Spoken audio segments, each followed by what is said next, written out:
Siapa yang di malam tersebut tidak memanfaatkan malam tersebut untuk ibadah, maka ini orang yang benar-benar sial, benar-benar merugi, benar-benar ya melepaskan kesempatan yang sangat besar. Alhamdulillah kita tahu jiwa kita tidak bisa beribadah satu ibadah saja, ada kebosanan. Maka Allah memberi berbagai macam model ibadah yang bisa kita lakukan di malam Lailatul Qadar. Jibril Radio 24 jam nonstop dengerin kajian tanpa ribet. Sungguhnya umur umatku antara 60 sampai 70 tahun dan jarang yang melampaui 70 tahun. Umur terbatas, dengan terbatasnya umur maka terbatas pula kesempatan kita, potensi kita untuk beramal soleh. Padahal Nabi SAW bersabda, khairun nas man tala umruhu wa hasuna amaluh. Orang terbaik adalah yang panjang umurnya dan baik amalnya. Karenanya di antara karunia Allah Subhanahu wa taala, Allah menganugerahkan kepada umat ini Lailatul Qadar, yang di mana seorang di malam tersebut bisa beramal yang sedikit namun mendapatkan ganjaran seakan-akan beramal saleh lebih daripada 1000 bulan, lebih dari 83 tahun.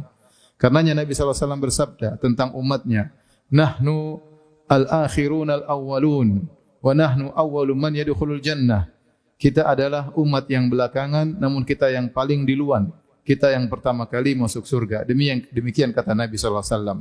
Umur umat-umat terdahulu panjang-panjang. Ada yang ratusan tahun, ada yang mungkin bisa sampai 1000 tahun. Sementara umur kita 60 sampai 70 tahun.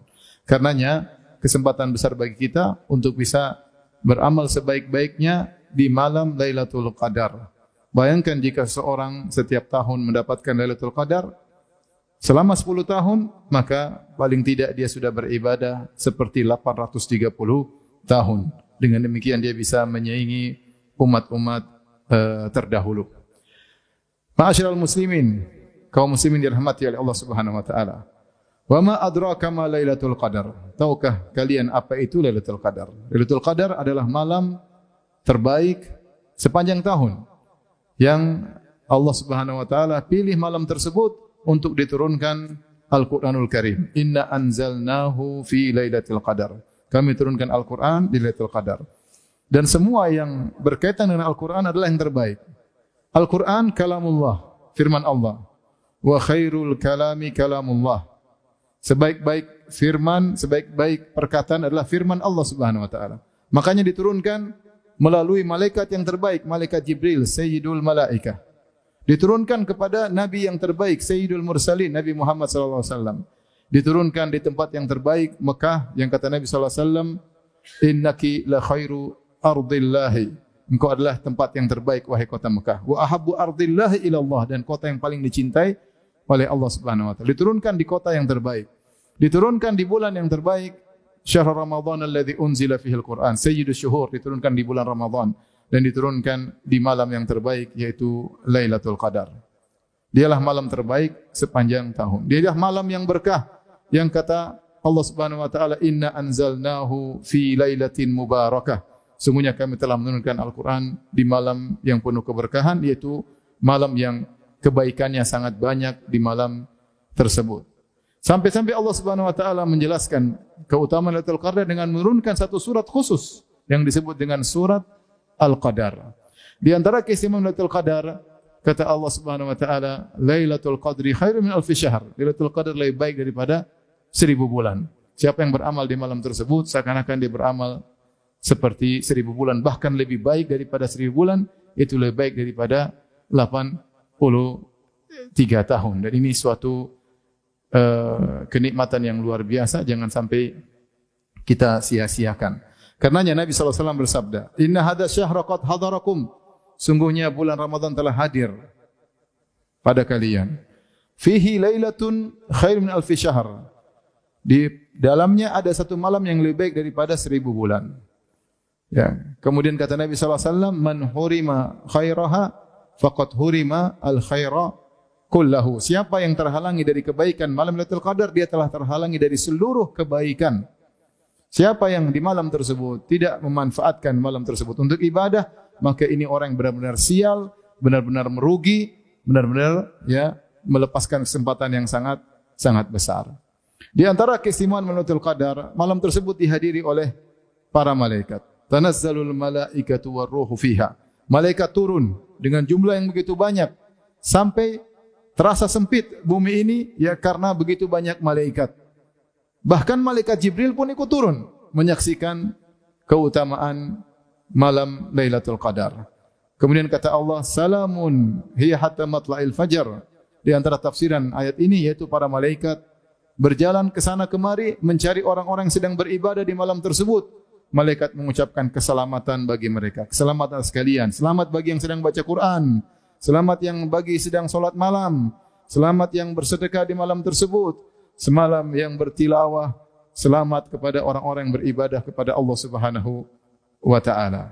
Maka hendaknya kita bertakwa kepada Allah Subhanahu wa ta'ala. Kesempatan yang besar ini jangan sampai kita sia-siakan. Apa yang bisa kita kerjakan di malam Lailatul Qadar atau malam yang kita harapkan adalah malam Lailatul Qadar, terutama di malam-malam ganjil di 10 malam terakhir, malam 21, malam 23, malam 25, malam 27 atau malam 29. Lailatul Qadar salah satu dari malam-malam tersebut. Di antara amalan-amalan yang dianjurkan adalah salat malam. Kata Nabi sallallahu alaihi wasallam, "Man qama Lailatul Qadri imanan wa ihtisaban ghufira lahu ma taqaddama min dzambihi." Barang siapa yang salat malam di Lailatul Qadar dengan penuh keimanan dan penuh berharap, maka akan diampuni dosa-dosa yang terlalu. Dan kita masing-masing sadar kita punya dosa yang sangat banyak. Jika ingin diampuni, maka beribadahlah dengan salat malam sebaik-baiknya di malam Lailatul Qadar. Kemudian di antara amalan yang sangat dianjurkan adalah membaca Al-Quran.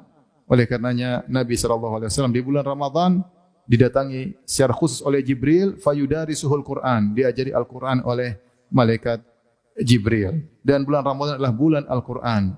Jika bulan Ramadan kita dianjurkan baca Al-Quran, apalagi 10 malam terakhir di bulan Ramadan. Dan Nabi SAW bersabda, "Man qara harfan min kitabillah falahu hasanah. Wal hasanatu bi asyri amsalihha." Siapa yang baca Al-Quran satu huruf saja, maka dia 10 kebaikan. Dan 10 kebaikan, falahu hasanah bagi dia satu kebaikan, dan satu kebaikan dilipat gandakan menjadi 10. Sehingga kita baca satu huruf dapat 10 pahala.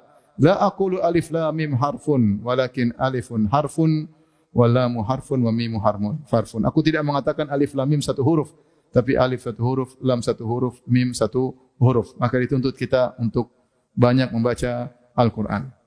Di antara ibadah yang bisa kita lakukan adalah tadabbur Al-Quran. Kitabun anzalnahu ilaika mubarakun liyadabbaru ayatih. Al-Quran yang kami turunkan kepada engkau wahai Muhammad, penuh berkah agar mereka mentadabburi ayat-ayatnya. Afala yatadabbaruna Al-Quran, tidakkah mereka mentadabburi Al-Quran? Selain kita baca Al-Quran, kita tadabbur juga ayat-ayat Al-Quran. Ya. Alhamdulillah kita tahu jiwa kita tidak bisa beribadah satu ibadah saja, ada kebosanan. Maka Allah memberi berbagai macam model ibadah yang bisa kita lakukan di malam Lailatul Qadar. Kalau kita capek baca Quran, kita bisa baca tafsir Al-Quran, mentadabburi ayat-ayat. Itulah amalan yang mulia di malam Lailatul Qadar. Di antara amalan yang mulia di malam Lailatul Qadar adalah berdoa, banyak berdoa. Sampai sebagian salaf seperti diriwayatkan dari Sufyan Ats-Tsauri, dia berkata, doa lebih saya sukai daripada salat. Tapi intinya semuanya ibadah mulia.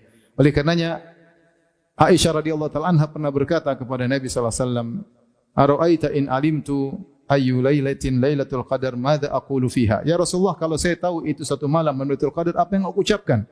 Kata Nabi, "Quli Allahumma innaka afuwun tuhibbul afwa fa'fu anni." Ucapkanlah, ya Allah, engkau adalah Maha Pengampun dan engkau suka pengampunan, ampunilah dosa-dosaku. Perbanyak kita mengucapkan Allahumma innaka afuwun tuhibbul afwa fa'fu anni. Di antara ibadah yang bisa kita lakukan adalah bersedekah, dan ini umum di bulan Ramadan sebagaimana kata Ibnu Abbas radhiyallahu ta'ala anhuma, kana Nabi sallallahu alaihi wasallam ajwadan nas wa kana ajwad ma yakun fi Ramadan. Rasulullah adalah orang paling dermawan dan di puncak kedermawanan tatkala di bulan Ramadan. Kalau di bulan Ramadan Nabi dermawan, apalagi di 10 malam terakhir. Maka seorang kalau bisa menyempatkan diri untuk sedekah, silakan. Di bulan Ramadan secara umum, terlebih lagi di 10 malam terakhir di bulan Ramadan. Dan sebagian salaf mereka menyambut 10 hari terakhir dengan semangat, bahkan di antara mereka memakai minyak wangi, kemudian mandi, kemudian memakai baju yang indah untuk bisa beribadah di malam-malam tersebut karena mereka tahu malam tersebut malam-malam yang spesial. Maka seorang berusaha memanfaatkan waktu-waktu di malam-malam menghijau tersebut, jangan sampai ada 1 menit yang terbuang begitu-begitu saja, ya, karena setiap menit di malam Lailatul Qadar sangat bernilai ya bagi kita di akhirat kelak. Jibril Radio 24 jam nonstop dengerin kajian tanpa ribet.